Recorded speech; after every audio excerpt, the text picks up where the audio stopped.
যা জিনিসপত্র চাওয়ার যদি সব জিনিস এক জায়গাতেই পেয়ে যাই তাহলে ক্ষতি কি বলেন। হ্যালো গাইজ, আসসালামু আলাইকুম, welcome to my new video. আজকে চলে গিয়েছিলাম আমরা গাউসিয়ার ঠিক তার উল্টো সাইডে আমরা চলে যাই। এখানে হচ্ছে কিছু হাতের তৈরি জিনিস কেনার জন্য, লাইক হচ্ছে এগুলো দিয়ে চুড়ি বানাবো। তো এগুলোর পিস চাচ্ছিল 10 টাকা করে। এর মধ্যে কাঠেরও ছিল, প্লাস্টিকের ছিল। তো আমি কিছু প্লাস্টিকেরটা পিক করি। এখানে অনেক সুন্দর সুন্দর ডাইজও পাওয়া যাচ্ছিল। অ্যাকচুয়ালি আমার ফ্রেন্ড এগুলো নিচ্ছিল কজ ও হচ্ছে হাতের কাজ খুব ভালো পারে। দেন আমিও হচ্ছে বললাম যে আচ্ছা নিয়ে দেন বানিয়ে ঠানি আমাকে কিছু গিফট করিস।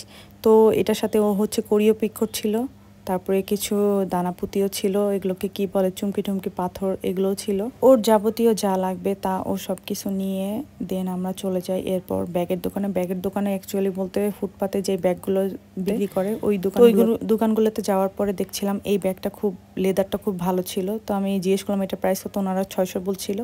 তো এখানে আরও অনেক সুন্দর সুন্দর নিউ কালেকশন ছিল ব্যাগে। এই ব্যাগগুলোর প্রাইস বলছিল তারা 1200 করে। এখানে ফুটপাতে আরও নতুন আরও অনেক সুন্দর সুন্দর কালেকশন তারা হচ্ছে বের করেছে। হুট করে দেখে ব্যাগগুলো মনে হচ্ছিল না যে ফুটপাতে বিক্রি করতেছে তারা। সামনাসামনি ব্যাগগুলো আরও অনেক সুন্দর ছিল। এরপরে আমরা চলে যাই কিছু গজ কাপড়ের দোকানে। আমি এর মধ্যে স্টোরের একটা ভিডিও আপলোড করেছি, আপনারা যদি না দেখে থাকেন প্লিজ অবশ্যই যেয়ে দেখে আসবেন। ওই ব্লগে আমি শেয়ার করেছিলাম লেহেঙ্গাগুলো, ঠিক সেই লেহেঙ্গার কাপড়গুলোই এখানে আমি দেখেছি নিউ মার্কেটে। জিমিচুর এই কাপড়গুলো ছিল, তারপর ফ্লোরাল প্রিন্টের এই কাপড়গুলো ছিল। এগুলোর প্রাইস বলছিল তারা 1400 করে, আর এগুলোর প্রাইস বলছিল তারা 1600 থেকে 1800 করে। দেন আমি একটা কাঁথা স্টিচের ওড়না দেখলাম, এটা 1400 বলছিল।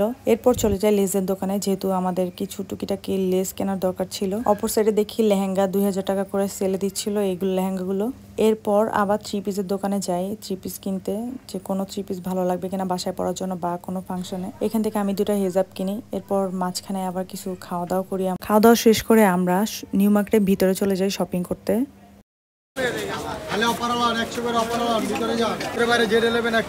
সেদিন আমরা নিউ মার্কেটে 100 টাকার এই দোকানটা খুঁজে পেয়েছিলাম। যা নিব তাই 100 টাকা ছিল এই দোকানে। অনেক ভালো ভালো জার, সিরামিকের জিনিসপত্র তারা 100 টাকাতে দিয়ে দিচ্ছিল।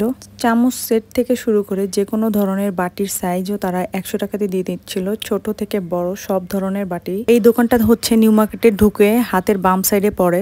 এই দোকানটাতে অনেক সুন্দর সুন্দর ব্যাগের কালেকশন ছিল। বিয়েতে গিফট দেওয়ার জন্য বা পার্টি ব্যাগ হিসেবেও এই ব্যাগগুলো আপনারা নিতে পারেন চাইলে। অনলাইনের তুলনায় এখানের ব্যাগের প্রাইস রিজনেবল ছিল। যেমন এই বাটরগুলোর প্রাইস আমার কাছে চাচ্ছিল 2800 করে। এই বাটর আর একটা কালার ছিল গোল্ডেন কালার। এই যে এইগুলো হচ্ছে একটু বড় বাটোয়া, আর ওইগুলো হচ্ছে ছোট বাটোয়া। আর এই ব্যাগগুলোর প্রাইস বলছিল তারা প্রায় 4 থেকে 5000 টাকার মতো। অনেক ইউনিক কালেকশন ছিল এই শপটাতে। এই শপটা ছিল চাঁদনী চক এসি মার্কেটের 4 তলায়, শপ নম্বর ছিল 8081। এই ছোট ছোট এই কিউট ব্যাগগুলো আমার কাছে বেশ ভালো লেগেছে।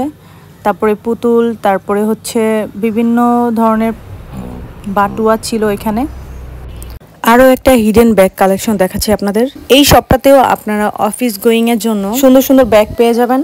ভার্সিটিতে যাওয়ার জন্য সুন্দর সুন্দর ব্যাগের কালেকশন রয়েছে, যেমন এই পার্টি ব্যাগগুলো রয়েছে। এই বাটুয়াটার প্রাইস ছিল আপনার অ্যারাউন্ড 3000, আর এটার ছিল 4500 এর মতো। আরও অনেক সুন্দর সুন্দর এখানে পার্টি ব্যাগও রয়েছে। আপনাদের সুবিধার্থে আমি এখানে শপের নাম অ্যান্ড অ্যাড্রেস দিয়ে দিচ্ছি। এই শপটাও চাঁদনী চকের এসি মার্কেটের 4র্থ তলায়। অন্যান্য জায়গার তুলনায় এই সবগুলোতে অনেক রিজনেবল প্রাইসে ব্যাগ পাওয়া যাচ্ছিল। আর অনলাইনের মতো অনেক ইউনিক ব্যাগের কালেকশনও আমি এখানে দেখেছি। ভিডিওটি ভালো লাগলে অবশ্যই লাইক কমেন্ট করে যাবেন। ছোট ব্যাগ থেকে শুরু করে সব ধরনের পার্টি ব্যাগই এখানে অ্যাভেলেবল ছিল। নিউ মাদারের জন্য বা মম টু বি এদের জন্য সুন্দর সুন্দর ব্যাগের কালেকশন এখানে ছিল। এখানে এত পরিমাণ ছোট ছোট কিউট শোপিস ছিল, মানে বোতলগুলো এত কিউট ছিল বলার বাইরে। এরপর আমি চলে যাই একটা বেকারির দোকানে। তো আজকের মতো ভিডিও এখানেই শেষ করছি। আমাদের শপিং অলরেডি শেষ। তো সবাই ভালো থাকবেন, সুস্থ থাকবেন, দেখা হবে নেক্সট ব্লগে। আল্লাহ হাফেজ।